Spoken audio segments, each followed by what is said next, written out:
अस्सलाम वालेकुम students, I hope आप सब खैरियत से होंगे। और आज मैं आप लोगों के साथ डिस्कस करूंगा बॉटनी कारवान पेपर ए में से सेक्शन 7 है, जिसमें हम लोग डिस्कस करेंगे ब्रायोफाइटा को। इस बुक के जो प्रीवियस चैप्टर्स हैं वो आप लोगों के साथ मैं एक्सप्लेन कर चुका हूँ, जिसमें सबसे पहले वायरस का जिक्र था, देन बैक्टीरिया, अलगी और फंगाई, और देन हमने अभी जो जो कल का हमारा लेक्चर था जिसमें हमने डिस्कस किया था लाइकन को, और आज हम डिस्कस करेंगे ब्रायोफाइट्स को। जी,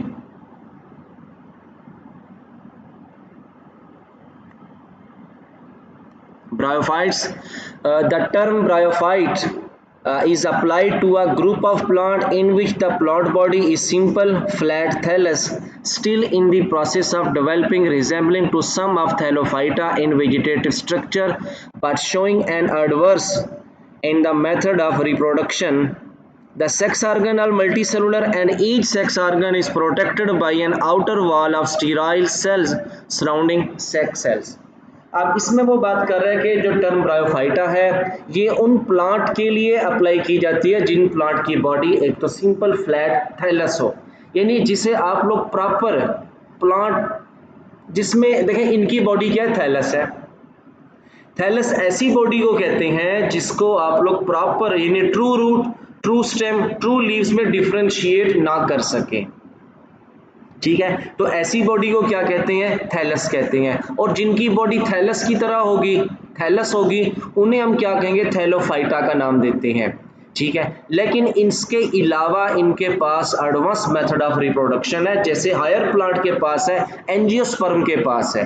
कैसे कि इनके जो सेक्स ऑर्गन है जिनका नाम एंथ्रीडियम और आर्किगोनियम होगा वो क्या मल्टी सेलुलर है, और इसी तरह उनके सेक्स ऑर्गन्स के अंदर जो सेक्स सेल्स प्रोड्यूस होती हैं उनको सेक्स ऑर्गन की वॉल उनको प्रोटेक्शन भी देती है। ठीक है, और इसके साथ साथ इनके सेक्स ऑर्गन के साथ स्टीराइल स्ट्रक्चर्स भी होते हैं जो इनके सेक्स ऑर्गन्स को गैमीट प्रोड्यूसिंग ऑर्गन को उनको वो प्रोटेक्शन भी देते हैं। तो ये है ब्रायोफाइट्स। आगे है they exhibit distinct heteromorphic alternation of generation. अब इनके पास क्या होगी, अल्टरनेशन ऑफ जनरेशन है, यानी इनकी लाइफ में दो तरह की जनरेशन आती हैं। पहली आती है गेमेटोफाइट, देन क्या आती है स्पोरोफाइट। अब गेमेटोफाइट और स्पोरोफाइट क्या है, दोनों मॉर्फोलॉजिकली डिसिमिलर है, तो इसलिए हम इनकी अल्टरनेशन ऑफ जनरेशन को क्या कहते हैं, हेटेरोमॉर्फिक अल्टरनेशन ऑफ जनरेशन कहते हैं। The principal phase is gametophyte. अब प्रिंसिपल फेज का मतलब यह है कि इनकी लाइफ साइकिल में, इनकी लाइफ में जो डोमिनेंट फेज है वो कौन सा है, वो है इनका गेमेटोफाइट। ठीक है, अब गेमेटोफाइट क्या होता है कि it is conspicuous and nutritionally independent. जो गेमेटोफाइट है ये अपनी न्यूट्रिशन खुद बनाता है, फोटोसिंथेटिक भी है और साइल से न्यूट्रिएंट्स को एब्जॉर्ब भी करता है, फोटोसिंथेसाइजिंग भी है और इंडिपेंडेंट हो गया। The sporophyte is simple and comprises of food seat and capsule, it never become independent. ठीक है, अब इसमें वो क्या बात कर रहा है कि इनका जो स्पोरोफाइट है वो सिंपल होगा। स्पोरोफाइट के तीन मेन पार्ट होते हैं, फुट, सीटा एंड कैप्सूल। जो कैप्सूल होता है ये इसकी टिप पे होता है और फुट के जरिए स्पोरोफाइट गेमेटोफाइट के साथ अटैच होता है, और जो इनका कैप्सूल है ये इस स्पोरोफाइट का टर्मिनल पार्ट है जिसके अंदर स्पोरेंजियम होती है, यानी एक स्पोरेंजिया होती है जहाँ पे स्पोर प्रोड्यूस होते हैं। It's never becomes independent. अब इसके कहने का मतलब ये है कि ब्रायोफाइट्स के अंदर, ब्रायोफाइट्स में यहाँ पे जो अर्ली ब्रायोफाइट्स हैं जिसमें हेपेटिकॉप्सिडा आ जाएगा, ब्रायोप्सिडा आ जाएगा, यहाँ पे क्या होता है कि जो स्पोरोफाइट है वो अपनी कंप्लीट लाइफ, होल लाइफ वो गेमेटोफाइट पे डिपेंड करता है अपनी नरिशमेंट के लिए, but remains attach to the gametophyte throughout its life. अब हम लोग देखेंगे ब्रायोफाइट्स के जर्नल अकाउंट्स। जर्नल अकाउंट में क्या देखेंगे, हम इनकी बॉडी के जर्नल फीचर्स पढ़ेंगे। About 960 genera and 24,000 species of bryophyte exist in the universe. They range from few millimeter to 30 centimeter and more in size. with the exception or few aquatic form they are truly land plants. Damp soil पे मौजूद होते हैं ये, wet damp soil पे. They are found in humid and shady places, ये shady loving plants हैं. The bryophytes are abundant in moist mountain forest of tropical and subtropical regions. Species like Rixia, Markensia, Anthoceros and Funaria are common in the plains. यानी जो open field area में जो grow करते हैं वो Riccia, Marchantia, Anthoceros, Funaria, लेकिन ये plain areas में मौजूद होंगे, लेकिन वो जो प्लेन एरियाज हैं वो ह्यूमड और शेडी होते हैं. Water is required at the time of fertilization, therefore they are commonly called amphibians of the plant kingdom. अब देखें जितने भी ब्रायोफाइट्स हैं इनको अपनी रिप्रोडक्शन करने के लिए ये प्लेन एरियाज में मौजूद होते हैं, लेकिन जब इन्होंने रिप्रोडक्शन करनी होती है तो इन्हें पानी चाहिए होता है. They require water for their reproduction.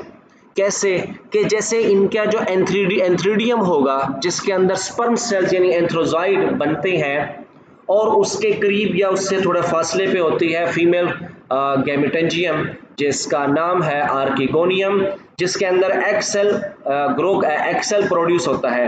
अब जो एक्सेल है वो जो आर्किगोनियम है वो केमिकल सेक्रीशंस देती है जो स्पर्म को एंथ्रोजॉइड को अपनी तरफ अट्रैक्ट करती है. अब एंथ्रीडियम में से एंथ्रोजॉइड यानी स्पर्म सेल ने मूव करके जाना है आर्किगोनियम की तरफ, तो इस मूवमेंट के लिए जो मीडियम है वो इन्हें पानी चाहिए होता है. ठीक है, क्योंकि जो एंथ्रोजॉइड है स्पर्म सेल्स है इसके ऊपर लगे होते हैं फ्लैजेला, तो वो पानी में मूव करके आर्किगोनियम की तरफ मूव करके जाते हैं, वहां जाके इनकी फर्टिलाइजेशन करते हैं. तो इस मूवमेंट की वजह से, पानी के अंदर मूवमेंट की वजह से हम इन्हें क्या कहते हैं, amphibians of plant kingdom. Plant body. The gametophyte is haploid and is an independent plant at maturity. In many cases, gametophyte is a thallus. Plant body is without differentiation into root, stem, and leaf. For example, in Markensia and Anthoceros. In other, it is externally differentiated into stem and leaves. However, there are no roots. The absorbing organ are rhizoids. अब bryophytes की जो plant body है इनमें जो इनकी gametophyte है ये haploid होती है और इंडिपेंडेंट होती है. इंडिपेंडेंट इसलिए होती है क्योंकि ये फोटोसिंथेसाइजिंग है, ठीक है, और इनकी जो बॉडी की जो मॉर्फोलॉजी है, ठीक है, एक्सटर्नली है वो हमें थैलस की तरह दिखाई देती है क्योंकि इनकी बॉडी में स्टेम, रूट, लीव्स नहीं होते. और इनके पास क्या होता है, जो इनका गैमेटोफाइट है सॉइल के अंदर इनको जो एंकरेज करके रखता है, जकड़ के रखता है, वो इनकी राइजाइड्स होती है. और राइजाइड्स इनके क्या है, मेन एब्जॉर्बिंग ऑर्गन्स है क्योंकि वो सॉइल से वाटर को एब्जॉर्ब करने में हेल्प करती है, न्यूट्रिएंट्स एब्जॉर्ब करने में हेल्प करती है.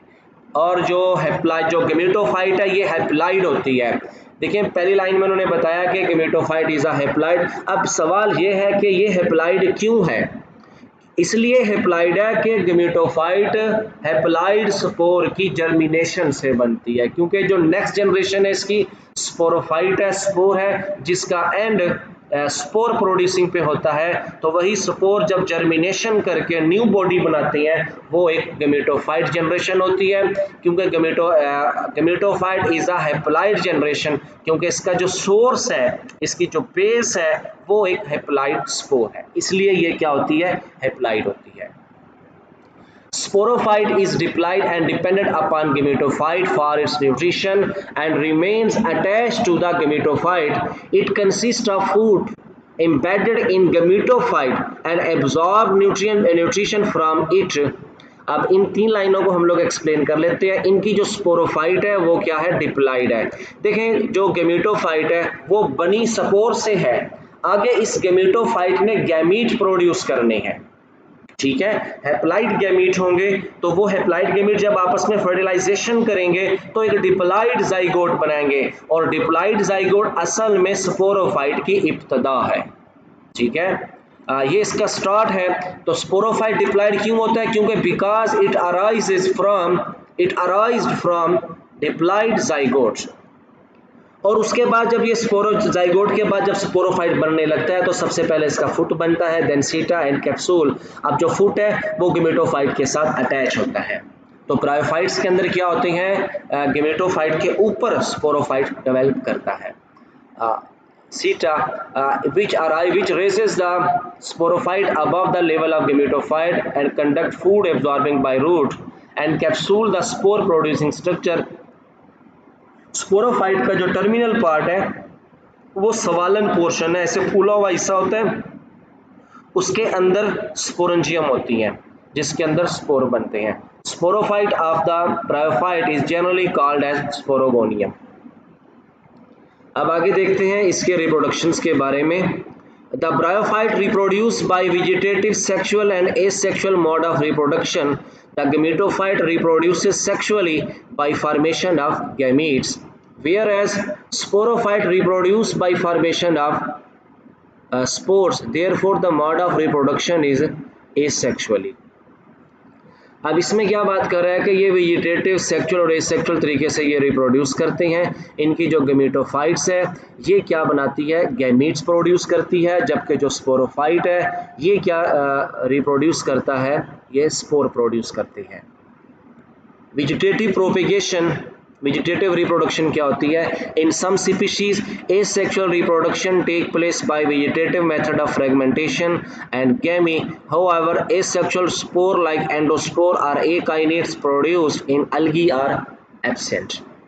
ये इनका क्या है, वेजिटेटिव मेथड है। इनमें जो हमने मेन फोकस करना है वो इसकी सेक्सुअल रिप्रोडक्शन पे है। इसको रीड करता हूँ देन साथ साथ एक्सप्लेन भी करता हूँ। The sexual reproduction is oogamous type, the gametes are produce. Oogamous type क्या होगा, जो एग सेल होता है वो साइज में बड़ा होगा, स्पर्म सेल क्या होंगे साइज में छोटे होते हैं। The gamete are produced in multicellular sex organ. The male gametes are small and motile. Motile क्यों होते हैं, मेल गैमीट को एंथ्रोजॉइड या स्पर्म सेल कहते हैं, इनके पास फ्लैजेला होते हैं, इसीलिए ये क्या होते हैं, मोटाइल होते हैं। While the female gamete are large and non-motile. Sex organ are antheridia and archegonia. These are multicellular and each sex organ is protected by an outer wall of sterile cells surrounding sex cells. अब इसमें क्या होता है कि इसकी gametophyte के ऊपर जो इनके गैमेटेंजिया यानी एंथ्रीडिया और आर्किगोनिया प्रोड्यूस होते हैं, उनके साथ साथ स्टीराइल हेयर्स भी होते हैं, स्टीराइल ब्रांचेस भी होते हैं जिन्हें पैराफाइसिस का नाम भी देते हैं, जो इनकी प्रोटेक्शन करती है। Both kind of sex organ में डेवलप ऑन सेम प्लांट, मोनोओशियस और होमोथैलिक। यहाँ से आप लोग इस टर्म को भी क्लियर कर लें, मोनोओशियस के एक ही बॉडी के ऊपर दोनों तरह के सेक्स ऑर्गन होंगे, होमोथैलिक के भी एक ही थैलस के ऊपर दोनों रिप्रोडक्टिव ऑर्गन होंगे। Are on different plant, dioecious, इसमें क्या होगा, मेल और फीमेल प्लांट बॉडी सेपरेट होगी, heterothallic. Each antheridium is usually club shaped, it contain androcytes और एंथ्रोजॉइड मदर सेल। अब एंड्रोसाइट किसे कहते हैं, ये कहते हैं एंथ्रोजॉइड मदर सेल्स को, surrounded by a single layer of sterile jacket cell. Each androcyte metamorphoses into a motile biflagellated anthrozoid or male sperm। अब इसमें क्या होगा, आप लोगों ने यहाँ पे याद रखना है कि प्लांट के अंदर जो गैमीट्स होते हैं ये माइटोसिस के जरिए बनते हैं, जबकि एनिमल के अंदर गैमीट मियासिस के जरिए बनते हैं। मैं इस लाइन को थोड़ा एक्सप्लेन करता चलूं कि एंथ्रीडियम के अंदर जो एंड्रोसाइट या एंथ्रोजॉइड मदर सेल है, अब देखें गेमेटोफाइट स्पोर से बना है, स्पोर हेप्लाइड है तो गेमेटोफाइट भी क्या होगा, हेप्लाइड होगा। अब गेमेटोफाइट के ऊपर लगने वाले रिप्रोडक्टिव ऑर्गन भी हेप्लाइड होंगे, तो उनके अंदर आगे हेप्लाइड स्पर्म सेल ने बनना है तो वो माइटोसिस के जरिए बनेगा, क्योंकि माइटोसिस क्या करता है, ये हेप्लाइड से हेप्लाइड बनाता है और इसी तरह डिप्लाइड से डिप्लाइड बनाता है, क्योंकि यहाँ पे गैमीट जो प्रोड्यूस हो रहे हैं वो हेप्लाइड है। अब लेकिन गैमीट जिस चीज के अंदर प्रोड्यूस हो रहे हैं, जिससे प्रोड्यूस हो रहे हैं वो भी हेप्लाइड है, तो ये फिर माइटोसिस के जरिए बनते हैं। The archegonia are usually flask shape, each archegonium consist of a basal swollen portion, the venter. अब जो आर्किगोनियम है वो ऐसे ही है जैसे सुराई की तरह होता है, जैसे हायर एंजियोस्पर्म के अंदर कार्पल होता है, नीचे थोड़ा फूला हुआ हिस्सा होगा, उसके अंदर क्या होगा, egg cell produce होगा। Each archegonium consists of a basal swollen portion, the venter, and elongated part, the neck. The axial row of cell surrounded by a jacket of sterile cells is present in the neck and venter. इनके साथ साथ जो cells होंगे वो इनकी protection करने के लिए होंगे। It consists of few neck canals cells and ventral canal cell and a egg or oosphere। ये इसकी कंपोजिशन है। एक इसमें क्या होगी, कैनाल यानी कि उसमें नाली की तरह हिस्सा होगा, जैसे हायर प्लांट आर की एंजियोस्पर्म के अंदर उसमें स्टाइल होता है, ऐसे यहाँ पे क्या होगी, कैनाल सेल्स होंगे। नीचे वेंट्रल सेल्स होंगे जिसके वो स्वलन पोर्शन बनाती हैं, जिसके अंदर एग सेल डेवलप होगा। अब आगे आती है इसकी fertilisation. Water is essential for fertilisation. अब आप लोगों को जैसे मैंने इसके स्टार्ट में एक्सप्लेन किया कि इनको एम्फीबियस ऑफ प्लांट किंगडम क्यों कहते हैं। The jacket of mature antheridium raptures liberating the sperm, the motile flagellated sperm swim in film of water and reach in the neck of archegonium। उस archegonium के नेक वाले हिस्से में ये मूव करके पहुंचते हैं। In the meantime, axial row of neck canal cell disorganized and the tip of archegonium ruptures open होगी और एंथ्रोजाइड मूव करके नेक में जाएंगे और डाउन टू स्विम करते हुए वो एग की तरफ जाएंगे वेंटर में। One of these sperm fertilize the egg to produce a zygote। The zygote undergo repeated divisions। repeated divisions क्या होगी, ये बार बार माइटोसिस करेगा, अपने से अपने नंबरिंग इंक्रीज करेगा and to form an undifferentiated multicellular structure, the embryo। The first division of the zygote is transverse and the apex of embryo develop from the outer cells। The cells of embryo undergo differentiation to produce a sporogonium representing the sporophyte। अब ये बार बार क्या करेगा, mitosis करेगा, divisions करेगा, growth करेगा, sales की numbering increase करेगा और डिफरेंशिएट होकर स्पोरोफाइट बॉडी बना लेते हैं। नेक्स्ट हमारे पास है इनकी asexual reproduction. The mature sporogonium यानी sporophyte consist of a basal swollen foot, stalk और seta and a spore producing structure जिसका नाम क्या है, capsule. The capsule comprises of sporogenous cells surrounded by a layer of sterile cells. These cells undergo division repeatedly and last generation of cell is called spore mother cell which undergo meiosis to produce tetrad of haploid spore। एक बार meiosis होगी तो 4 haploid spore बनेंगे। The spores are non-motile, cutinized, wing disseminated and alike, therefore bryophytes are homosporous। अब ये तमाम के तमाम spores क्या होंगे, मॉर्फोलॉजिकली ये एक जैसे होते हैं, इसलिए हम इन्हें क्या कहते हैं, होमोस्पोरस प्लांट कहते हैं। In most cases, in Rixia and Markensia, the sterile cells called elaters are also produced along with spores, जो इनकी प्रोटेक्शन और डिस्पर्सल में ये हेल्प करते हैं। नेक्स्ट हमारे पास है कि इन स्पोर की जर्मिनेशन है। जर्मिनेशन कहाँ होती है, जब इन्हें सूटेबल कंडीशंस मिलती हैं तो ये अपनी स्पोर वाल को ब्रेक करते हैं, प्रोटोप्लाज्मिक मैस को डिवीजन ग्रोथ करते हैं, माइटोसिस करके नंबरिंग इंक्रीज करते हैं और इस तरह जो बॉडी आगे डेवलप होती है वो डिफरेंशिएट होके गेमेटोफाइट बनाती है। इसे रीड कर लेते हैं। Each spore upon falling each spore upon falling on a suitable place germinate to form a gametophyte plant directly or into a filamentous or thalloid green protonema which give rise to a thallus gametophyte। alternation of generation क्या होती है, the life cycle of bryophyte exhibit alternation of generation। There is an independent haploid gamete producing generation gametophyte। It bears sex organ antheridia and archegonia in which male and female gamete are produced। देखें, जब gametophyte generation होगी उसके ऊपर gamete producing organ antheridium और archegonium produce होते हैं जो mitosis करके गैमीट्स बनाते हैं, एग और स्पर्म बनाते हैं, फिर उनकी फर्टिलाइजेशन होती है। फर्टिलाइजेशन के लिए पानी ज़रूरी होता है, फिर उसके बाद क्या होगा, जाइगोट आगे मल्टीपल डिविजन्स करेगा, ग्रोथ करेगा, स्पोरोगोनियम बनाएगा, स्पोरोफाइट बनाता है। स्पोरोफाइट के फिर 3 हिस्से होते हैं, फुट, सीटा एंड कैप्सूल। कैप्सूल के अंदर क्या होता है, स्पोर प्रोड्यूसिंग सेल्स होते हैं जो मियासिस करके स्पोर बनाते हैं, जिन्हें हम मियोस्पोर्स कहते हैं कि because these spores are the product of meiosis. The spores upon germination produce an independent gametophyte plant. और इस तरीके से क्या करते हैं, ये एक दूसरे के साथ अपने जनरेशंस को अल्टरनेट करते हैं। This is called alternation of generations. जी स्टूडेंट्स, ये है ब्रायोफाइट्स के बारे में इंट्रोडक्शन, जिसमें आप लोगों ने देखा ब्रायोफाइट कहाँ पे ग्रो करते हैं, एम्फीबियस ऑफ प्लांट बॉडी क्यों कहते हैं, इनकी स्पीशीज़ कौन सी है, इनका हैबिटेट कैसा है, इनकी प्लांट बॉडी कैसी है, ये अपनी सेक्सुअल रिप्रोडक्शन कैसे करते हैं, और इनमें अल्टरनेशन ऑफ जनरेशन कैसे होती है। ये था इन मेन पॉइंट्स के बारे में जो कि ब्रायोफाइट्स को रिप्रेजेंट कर रहे थे।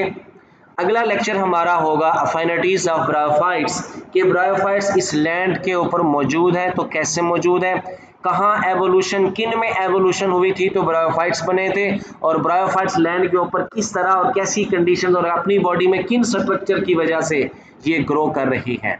अगले लेक्चर में इंशाल्लाह हम लोग ये बातें डिस्कस करेंगे। आप लोग इनको रिवाइज कीजिएगा, की पॉइंट्स को लिखिएगा, और जो भी क्यूरी हो आप लोगों के कमेंट सेक्शन में आके लाजमी पूछिएगा। आप लोग अपना ख्याल रखिएगा, मुझे इजाज़त दें, अल्लाह हाफिज़।